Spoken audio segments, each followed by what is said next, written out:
Why, if there was two birds setting on a fence, he would bet you which one would fly first.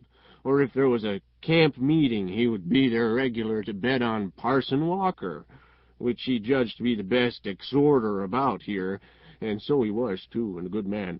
If he even seen a straddle bug start to go anywheres, he would bet you how long it would take him to get to wherever he was going to.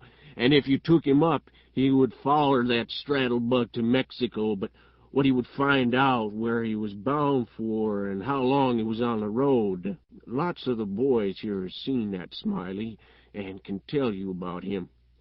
Why, it never made no difference to him. He'd bet on anything. The dangdest feller. Parson Walker's wife laid very sick once for a good while, and it seemed as if they weren't going to save her. But one morning he come in and Smiley up and asked him how she was, and he said she was considerable better, thank the Lord for his infinite mercy, and coming on so smart that with the blessing of Providence she'd get well yet. And Smiley, before he thought, says, "Well, I'll risk 2.5 she don't, anyway." This here Smiley had a mare. The boys called her the 15-minute nag, but that was only in fun, you know, because, of course, she was faster than that, and he used to win money on that horse. For all she was so slow and always had the asthma or the distemper or the consumption or something of that kind, he used to give her 200 or 300 yards start and then pass under her way. But always at the fag end of the race she'd get excited and desperate-like and come cavorting and straddling up and scattering her legs around limber, sometimes in the air and sometimes out to one side among the fences, and kicking up more dust and raising more racket with her coughing and sneezing and blowing her nose, and always fetch up at the stand just about a neck ahead as near as you could cipher it down. And he had a little small bull pup that to look at him you'd think he weren't worth a cent but to set around and look ornery and lay for a chance to steal something. But as soon as money was up on him, he was a different dog. His underjaw'd begin to stick out like the forecastle of a steamboat, and his teeth would uncover and shine like the furnaces. The dog might tackle him and bullyrag him and bite him and throw him over his shoulder 2 or 3 times, and Andrew Jackson, which was the name of the pup, Andrew Jackson would never let on but what he was satisfied and hadn't expected nothing else. And the bets being doubled and doubled on the other side all the time till the money was all up, and then all of a sudden he would grab that other dog just by the gint of his hind leg and freeze to it. Not chaw, you understand, but only just grip and hang on till they throwed up a sponge. If it was a year. Smiley always come out a winner on that pup, till he harnessed a dog once that didn't have no hind legs because they'd been sawed off in a circular saw, and when the thing had gone along far enough and the money was all up, and he come to make a snatch for his pet hold, he see in a minute how he'd been imposed on, and how the other dog had him in the door, so to speak, and he peered surprised, and he looked sort of discouraged-like and didn't try no more to win the fight, and so he got shucked out bad. He give Smiley a look as much to say as his heart was broke, and it was his fault for putting up a dog that hadn't no hind legs for him to take hold of, which was his main dependence in a fight. And then he limped off a piece and laid down and died. It was a good pup, was that Andrew Jackson, and he would have made a name for himself if he'd lived, for the stuff was in him, and he had genius. I know it, because he hadn't no opportunities to speak of, and it don't stand to reason that a dog could make such a fight as he could under them circumstances if he hadn't no talent. It always makes me feel sorry when I think of that last fight of his'n, and the way it turned out. Well, this here Smiley had rat terriers and chicken cocks and tomcats and all them kind of things till you couldn't rest. And you couldn't fetch nothing for him to bet on, but he'd match you. He catched a frog one day and took him home and said he calculated to educate him.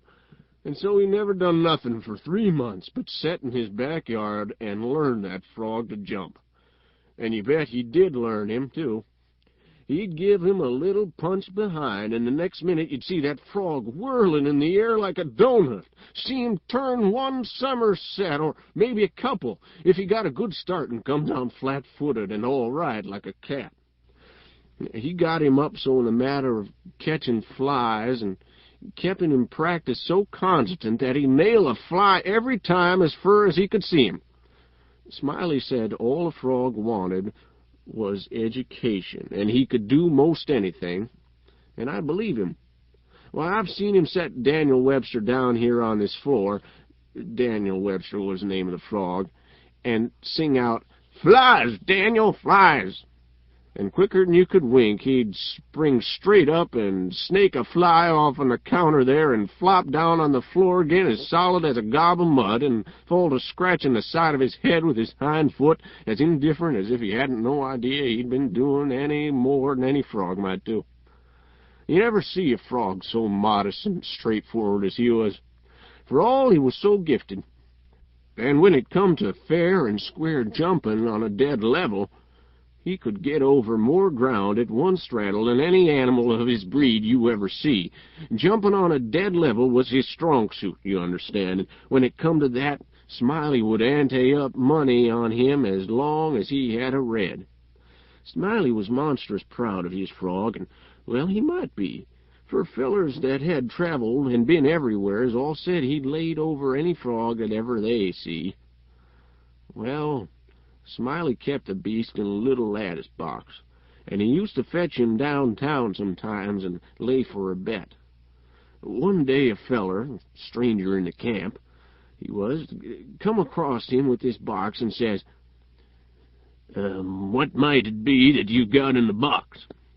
And Smiley says, sort of indifferent like, "It might be a parrot, or it might be a canary, maybe, but it ain't. It's only just a frog." And the feller took it and looked at it careful and turned it round this way and that and says, "So it is. Well, what's he good for?" "Well," Smiley says, easy and careless, "he's good enough for one thing. I should judge he can outjump any frog in Calaveras County." The feller took the box again and took another long, particular look and give it back to Smiley and says, very deliberate, "Well," he says, "I don't see no points about that frog that's any better than any other frog." "Maybe you don't," Smiley says. "Maybe you understand frogs and maybe you don't understand them. Maybe you've had experience and maybe you ain't only an amateur, as it were. Anyways, I've got my opinion, and I'll risk $40 that he can outjump any frog in Calaveras County." And the feller studied a minute, and then he says, kind of sad-like, "Well, I'm only a stranger here, and I ain't got no frog. But if I had a frog, I'd bet you." And then Smiley says, "That's all right. That's all right. If you hold my box a minute, I'll go and get you a frog." And so the feller took the box and put up his $40 along with Smiley's and sat down to wait. So he sat there a good while thinking and thinking to himself, and then he got the frog out and prized his mouth open and took a teaspoon and filled him full of quail shot, filled him pretty near up to his chin, and set him down on the floor. Smiley, he went to the swamp and slopped around in the mud for a long time, and finally he catched a frog and fetched him in and gave him to this feller and says, "Now, if you're ready, set him alongside of Daniel, with his forepaws just even with Daniel's, and I'll give the word." Then he says, "1, 2, 3, get!" And him and the feller touched up the frogs from behind, and the new frog hopped off lively. But Daniel give a heave and hoisted up his shoulders so like a Frenchman, but it weren't no use. He couldn't budge. He was planted as solid as a church, and he couldn't no more stir than if he was anchored out.